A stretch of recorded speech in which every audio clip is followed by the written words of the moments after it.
Hello student, welcome to my channel teach with Tanisha. तो आज हम बात करेंगे लवक पे। लवक एक कोशिका अंग होता है। इसका पौधों में क्या कार्य होता है? लवक को इंग्लिश में प्लास्टिक कहा जाता है। और इसका उपयोग कहाँ होता है? कौन सी कोशिकाओं में ये प्रेजेंट रहता है? ह्यूमंस में जंतु कोशिका में होता है या नहीं होता है? पादप कोशिका में होता है? और इसकी खोज किसने करी?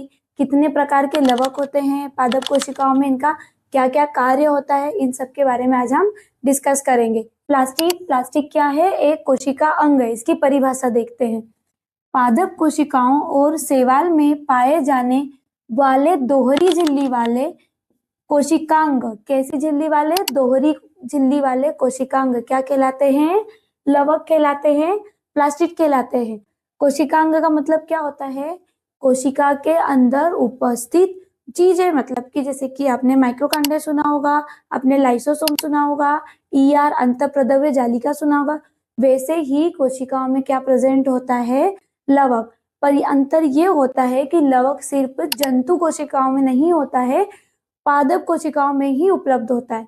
ठीक है। और इनकी दोहरी झिल्ली कैसे होती है? इस तरीके का इनका स्ट्रक्चर होगा और इसके ऊपर डबल झिल्ली होगी, ये इस तरीके से, इसीलिए इन्हें दोहरी झिल्ली वाला। तो ये आपका यहाँ पे पॉइंट बनता है कि कोशिका अंग की झिल्ली दोहरी मतलब डबल झिल्ली होती है। किसकी होती है? प्लास्टिक की।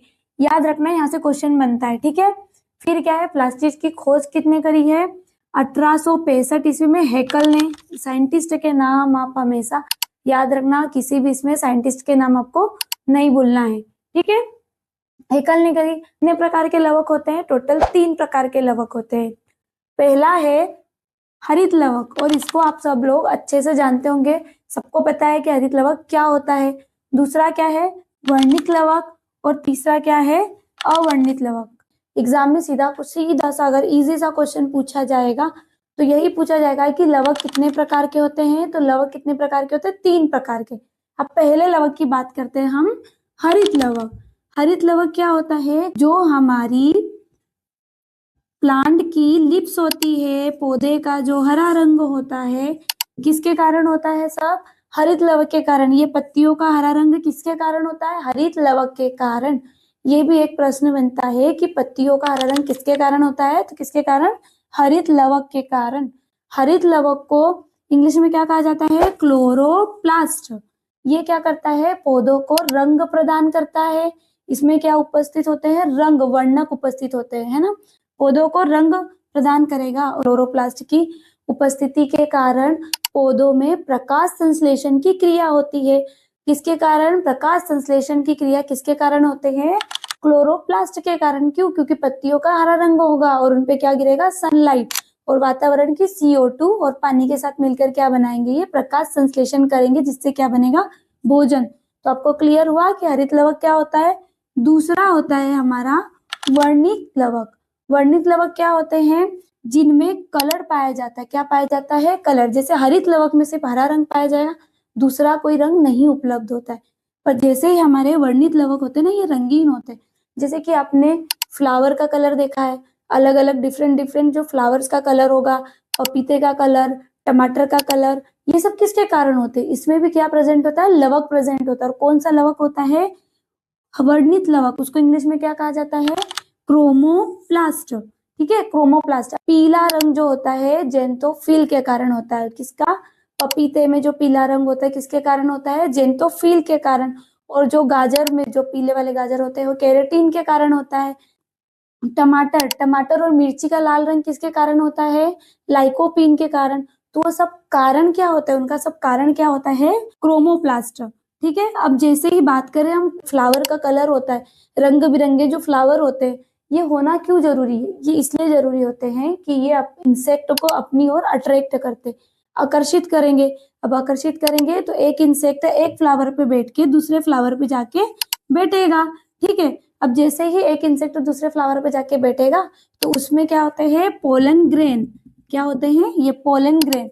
अब पोलन ग्रेन उनके पैरों पे चिपक जाएंगे, और जैसे ही चिपकेंगे फिर दूसरे इंसेक्ट उड़ कर कहा जाएगा? दूसरे फ्लावर पे। तो उस दूसरे फ्लावर पे मादा पे जो हमारे पास गाइनोशियम होती है, उस पे क्या करेगा? उस पोलन ग्रेन को उसके पैरों से चिपक के वहां छूट जाएंगे। और इससे क्या होगी? कौन सी प्रक्रिया संपन्न होगी? परागण की प्रक्रिया, और परागण की प्रक्रिया संपन्न होगी तभी तो फूड बनेगा। आया समझ में आपको? फ्लावर परागण की प्रक्रिया संपन्न होगी तो क्या होगा आपको पता है? रिप्रोडक्शन होगा। रिप्रोडक्शन, नया प्लांट बनाने के लिए क्या बनेंगे? बीज बनेंगे। ठीक है, तो क्या करता है क्रोमोप्लास्ट? पौधों को कलर प्रदान करता है। फ्रूट्स के रंग हो गए, और किसका रंग? फूलों के रंग। तो ये किसके कारण होते हैं? क्रोमोप्लास्ट के कारण। फिर तीसरा है हमारा अवर्णित लवक। अवर्णित लवक, ये इसको बोलते हैं ल्यूकोप्लास्ट। अवर्णित मतलब इसमें कोई कलर नहीं पाया जाता है। तो ये कहाँ पे उपस्थित होता है? जड़ों में। और क्या है ये? रंगहीन। कहाँ पे उपस्थित होता है? जड़ों में। जो प्लांट की जड़ होती है ना, उनमें। और ये किसका चयन करता है? ये स्टार्च। आप स्टार्च जानते हो ना, जो आलू में और शकरकंद आपने देखा होगा, उनमें क्या होता है? स्टार्च का संचयन होता है, स्टार्च उसमें उपलब्ध होता है।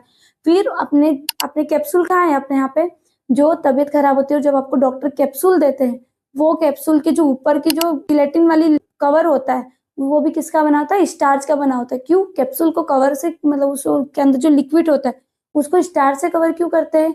इसलिए किया जाता है क्योंकि उसका टेस्ट लेस होता है। जैसे ग्राइप वाटर आपने कभी टेस्ट किया हो, तो ग्राइप वाटर का टेस्ट की तरह बहुत गंदा होता है। इसी कारण उन कैप्सूल्स को क्या किया जाता है? स्टार्च की लेयरिंग करी जाती है, जिससे आप इजीली उसे ग्रहण कर सकते हैं। तो इसका क्या कार्य होता है? पौधों में स्टार्च का संचयन करेगा। और किसका करेगा? तेल।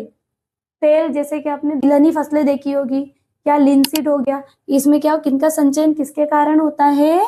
ल्यूकोप्लास्ट के कारण। ठीक है, तो क्या हो गया? तेल का संचयन। दलहनी फसलों में प्रोटीन का संचयन करेगा।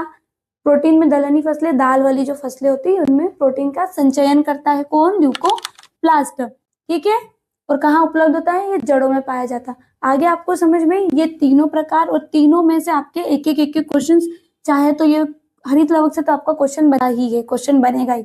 वर्णित लवक हो गया, पूछ लेंगे रंग होता है कि नहीं होता है अवर्णित लवक से। ठीक है, तो आप हमारे चैनल पे ऐसे ही जुड़े रहे, और हमारे चैनल को लाइक, शेयर और सब्सक्राइब करें। Thank you.